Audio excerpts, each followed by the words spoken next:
चिंगीला काढायच्या नादात मलिकामुळे अडकला अंशुमन. नमस्कार मित्रांनो, ह्या मालिकेच्या आजच्या भागामध्ये नक्की काय घडलं चला तर बघूया. तर घडतं असं, मलिका चिंगीवरून खूप धिंगाणा घालते आणि स्वानंदीला म्हणत असे, स्वानंदी तू पहिले पोलिसांना बोलव. पण इकडे मात्र अंशुमन चिंगीला पटवण्याचा प्रयत्न करतो आणि तू जर सत्य सांगितलं तर मला घराबाहेर काढतील असं काय काय बोलून तो चिंगीला इमोशनल करतो. पण त्याला माहीत नसतं त्याच्या पुढे काय वाढून ठेवलं. बिचारी चिंगी अंशुमनच्या बोलण्यामध्ये फसते. ती आता येते तेवढ्यात मलिका म्हणते, अगं त्याशिवाय ही तोंडच उघडणार नाही. प्लीज प्लीज तू पोलिसांना बोलव. तेवढ्यात चिंगी म्हणते, एक मिनिट एक मिनिट, मीच चोरी केली. हे ऐकून फक्त मलिकाला आनंद होतो, पण सगळ्यांच्याच पायाखालची जमीन सरकते. स्वानंदी म्हणते, चिंगी अगं हे काय बोलतेस. चिंगी म्हणते, स्वानंदी मॅडम मी बरोबर बोलते, मीच चोरी केली. स्वानंदी म्हणते, तू म्हणतेस म्हणून ठीक आहे, पण माझा अजूनही यावर विश्वास नाही बसत. हे बघ बाळा, तू अजिबात घाबरू नको. काय ते खरं खरं सांग. आजी म्हणते, चिंगी आम्हाला माहिती आहे तू चोरी करू शकत नाही. समोरून तर चिंगी, स्वानंदी मॅडम बरोबर बोलतायत, तू चोरी करू शकत नाही. हे बघ खरं खरं सांग, ही सोन्याची चेन तुला कुणी दिली? असं तर नाही ना साफसफाई करताना ही तुला सापडली आणि तू गळ्यात घालून घेतली? तसं असेल तर ठीक आहे, होतं असं कधी कधी. आता सगळे चिंगीची बाजू घेतात. हे बघून मलिका म्हणते, का तुम्ही तिला पाठीशी का घालताय? तुम्ही कुणी माझ्यावर का विश्वास ठेवत नाहीये? ते अंशू म्हणतो, सोड ना मॉम, एवढं काय झालं, तू एवढी का ताणतीयस? तेव्हा मलिका म्हणते, अंशू तू पण? तर तो, हो मॉम, आपण चिंगीला ओळखतोय, ते असं करूच शकत नाही. अगं साफसफाई करताना तिला कुठेतरी सापडली असेल, घातली तिने गळ्यात. कदाचित तिला हे पण माहीत नसेल की ती चेन सोन्याची आहे. सोड ना आता, सापडली ना दादाची चेन, मग शांत हो.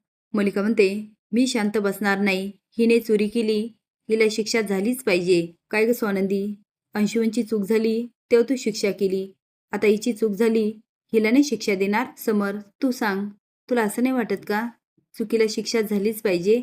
स्वानंदी म्हणते, हो बरोबर बोलताय काकू तुम्ही. जर चिंगीने चोरी केली असेल तर हा खूप मोठा गुन्हा आहे, शिक्षा तर झालीच पाहिजे. आता मात्र मलिकाला खूप आनंद होतो, पण अंशुमनच्या चेहऱ्यावरचे रंगच उडतात. स्वानंदी म्हणते, पण मी आधी खात्री करणार, खरंच ही चोरी चिंगीने केली की नाही. समोरून तो, मला एक खूप महत्त्वाची मीटिंग आहे, मला जायला पाहिजे. आता स्वानंदी पण ऑफिससाठी निघते, पण मध्येच तिला बाबा भेटतात आणि विचारतात, घरी सगळं ठीक आहे ना? कारण ते समरला भेटायला जातात, पण समर काय लवकर भेटत नाही. त्यामुळे बाबांनाही प्रश्न पडतो. त्या स्वानंदी बाबांना म्हणते, अहो आमच्याकडे एक अशी वयाने लहान छोटी मुलगी स्टाफमध्ये आली आहे, तिच्या गळ्यामध्ये राजवाड्यांची चेन सापडली आहे. त्यामुळे घरामध्ये खूप गोंधळ उठला. तशी ती मुलगी खूप चांगली आहे, विश्वासच बसत नाही तिने असं काहीतरी केलं असेल. पण मलिका काकू ऐकायलाच तयार नाही. त्यांचं म्हणणं आहे तिने ती चेन चोरली. आता तिच्या गळ्यामध्ये सोन्याची चेन. आमचंही डोकं बंद पडलं. बाबा म्हणतात, नंदू तू सांगू शकेल का कशी होती ती चेन? स्वानंदी पर्समधून काढत म्हणते, हे बघा. ती बाबांच्या हातात देते. बाबा आता समोर चेन पकडतात. तेव्हा त्यांना आठवतं, समोरच्या ऑफिसमध्ये जेव्हा ते वॉशरूममधून बाहेर येतात तेव्हा ही सोन्याची चेन अंशुमनच्या हातात असते आणि तो ह्या चेनकडे बघत असतो.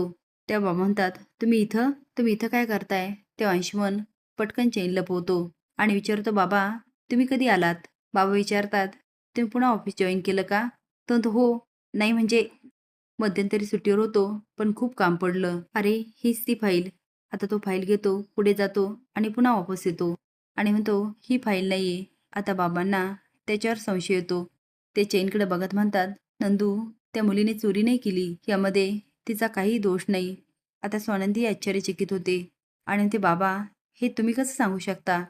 ते आता स्वानंदीला झालेला प्रकार सांगतात आणि म्हणतात, मी खात्रीने सांगू शकतो, ही सोन्याची चेन अंशुमनने त्या मुलीला दिली. आता मात्र स्वानंदी चांगली शॉक होते. असेच नवीन अपडेट जाण्यासाठी लाईक आणि सबस्क्राईब करा. धन्यवाद.